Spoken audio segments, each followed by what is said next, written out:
The city of London once fell into darkness every night. Before the hum of electric light and the neon glow of the modern age, the streets were dim corridors of shadow and mist. The only glow came from the pale moon above war from small flickering oil lamps that did little to hold back the dark. But then came a quiet revolution. Not loud, not sudden, but gentle and gradual like dawn creeping across the rooftops. The age of gaslight began. Tonight, as you settle in and let your mind drift, imagine yourself in that London of 2 centuries past.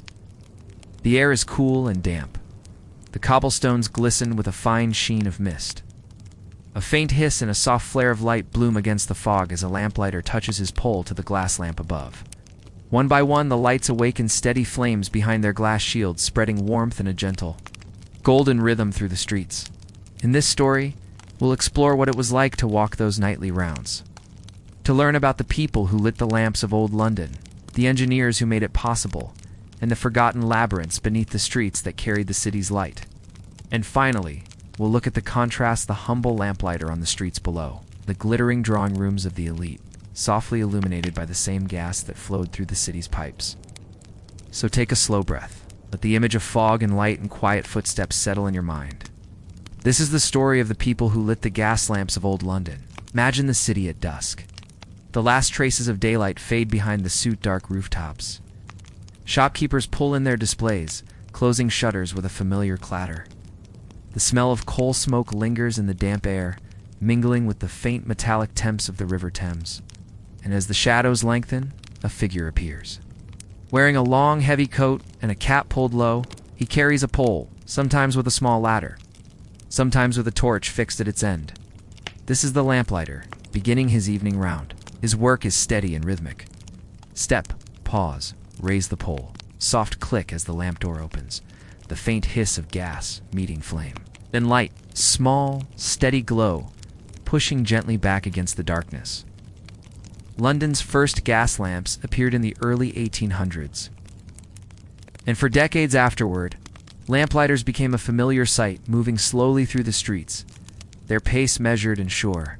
Most worked for the Gaslight and Coke Company or for local authorities that managed specific districts. A single lamplighter might tend to 100 lamps in an evening, beginning just before sunset and continuing long after others had gone indoors. Each lamp had to be lit by hand. Each one, come morning, had to be extinguished.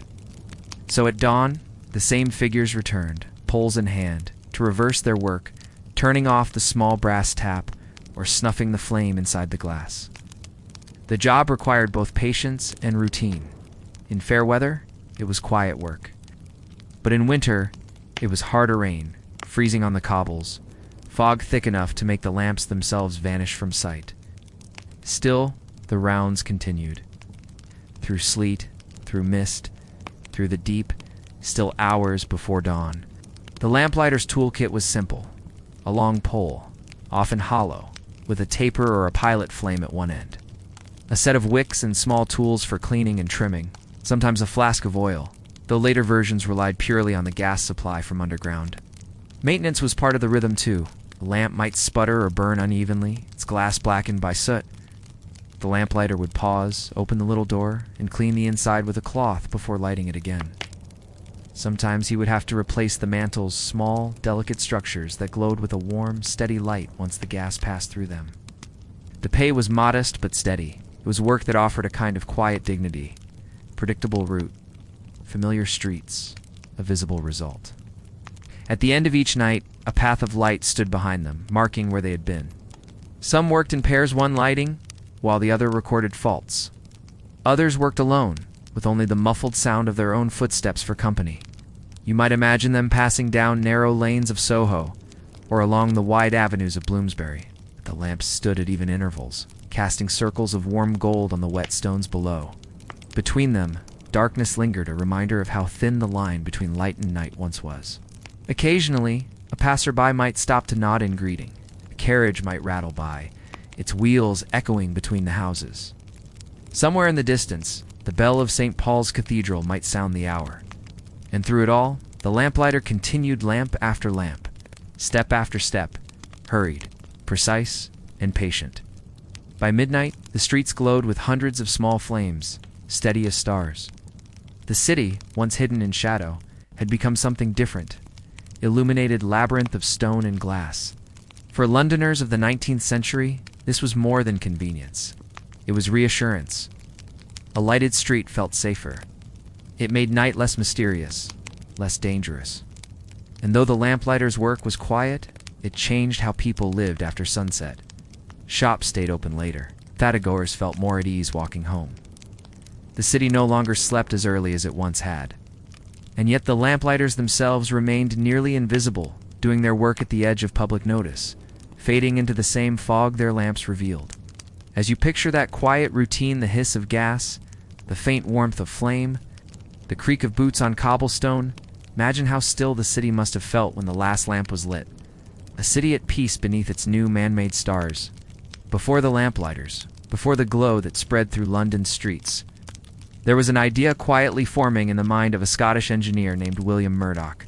Murdoch was born in 1754 in a small village in Ayrshire. The countryside around him was green and damp, dotted with mills and simple cottages. His father was a millwright, a builder of machines, and William learned early how to shape wood and metal with his hands. He was clever, curious, and endlessly patient, the sort of man who could spend hours studying how light fell through a crack, or how air moved through a pipe. As a young man, he joined the engineering firm of Boulton and Watt in Birmingham, a company already famous for its steam engines. There, surrounded by furnaces and iron tools, Murdoch began to wonder whether another invisible force could be tamed: gas. In the late 18th century, light was still a fragile thing. Candles, oil lamps, and torches all, flickering, dim, and smoky. Murdoch noticed that when coal was heated in a closed container, it gave off a strange vapora gas that burned with a bright, clean flame. He built crude pipes and tubes in his workshop and began experimenting, lighting small jets of flame from holes in the metal. Neighbors said that from the window of his house, one could see a strange glow in the evenings, a golden light unlike anything else. In 1792, Murdoch successfully lit his own home with gas. It was a quiet revolution, seen only by a few, but it marked the beginning of something enormous. Over the next years, Murdoch refined his system, used heated coal to produce what he called coal gas, which could be piped through metal lines and burned in lamps. His employers, Boulton and Watt, recognized the value and began developing it for factories. By the start of the 19th century, gaslight was spreading.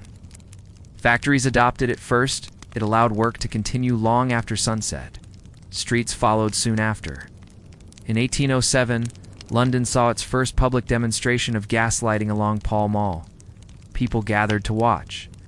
As one lamp after another flared to life, steady and bright, Murdoch never sought fame.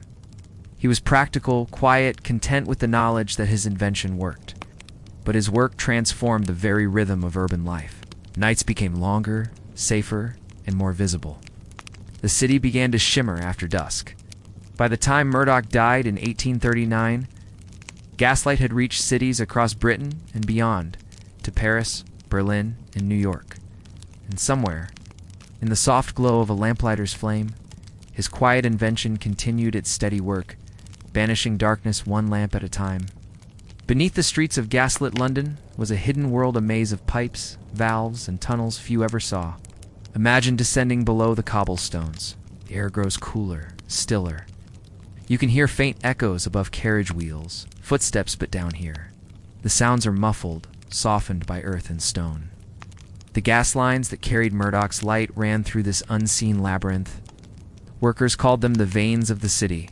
Each pipe carried coal gas under low pressure, branching into smaller and smaller lines, feeding thousands of lamps. Maintenance crews worked by lantern light, their job both delicate and dangerous. Leaks were common in the early days. As the cast iron joints expanded and contracted with the seasons, a single spark could cause disaster.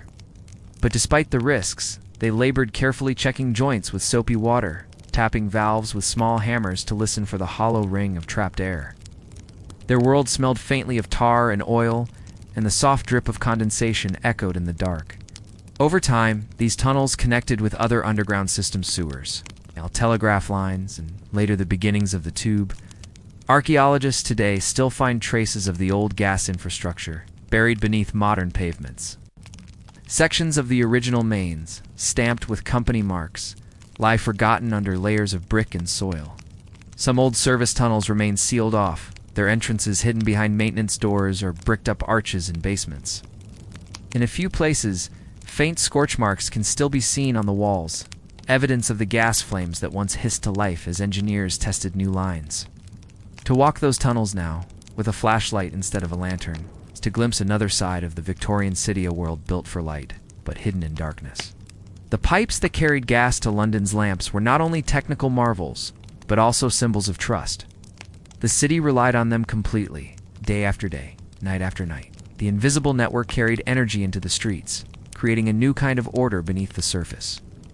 And above, the lamplighters continued their work, unaware of the complex web below their boots, turning small taps, trimming wicks, bringing light from a world that ran deep under the stones.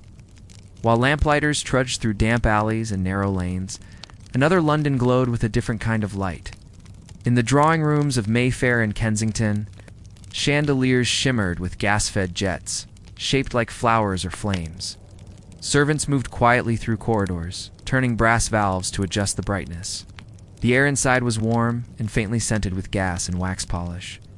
For the wealthy, gaslight was a marvel of progressa, symbol of sophistication. Glass domes and etched globes cast patterns across ceilings. Dinner guests admired the clear, steady glow, marveling at how easily the flame could be controlled. Meanwhile, only a few streets away, the same gas burned in plain iron lamps, lighting the paths of laborers and vendors. Children played beneath their glow, and night watchmen leaned on their staffs, faces half-lit in the amber light. It was a quiet reflection of the city's divided world to London's, both lit by the same invisible force, but lived in differently. One glittering and comfortable, the other damp, smoky, and slow. For lamplighters, the work was steady, but uncelebrated. Few remembered their names, yet without them, the grandeur of those upper rooms might never have been seen. By the late 19th century, electricity began to replace gaslight. One by one, lamps were removed, their mantles cold for the last time. The lamplighters found other work, some tending electric lamps, others fading into history. But for decades, their light defined the night. It shaped how London looked, how it felt, how it moved. And even today, in certain corners of the city, gas lamps still burn, a handful maintained, for their charm, their history, their soft, steady glow. Walk through those streets, and you can still imagine the sound of footsteps, the hiss of gas, the lift of a lamplighter's pole. The city breathing quietly beneath the pale halo of its oldest light. As we leave old London behind, picture the last lamplighter finishing his round. He lowers his pole, pulls his coat tighter against the chill, and watches the lamps burn steady and still. The fog settles low, and the golden halos shimmer faintly in the damp air. He walks home through a city transformed by light, a city that, for the first time in history, never fully sleeps. The gas lamps of London were more than just inventions. They were symbols of transition between dark and light, old and new, silence and the hum of modern life. And though the lamplighters are gone, their rhythm remains in every street that glows softly after dusk. In every quiet walk beneath the amber glow of a street lamp. So, as the image fades and your mind drifts toward rest, imagine the fog again, the cobblestones. The faint, rhythmic footsteps of a man with a lantern, making his slow way home through the sleeping city. Light by light, the darkness recedes.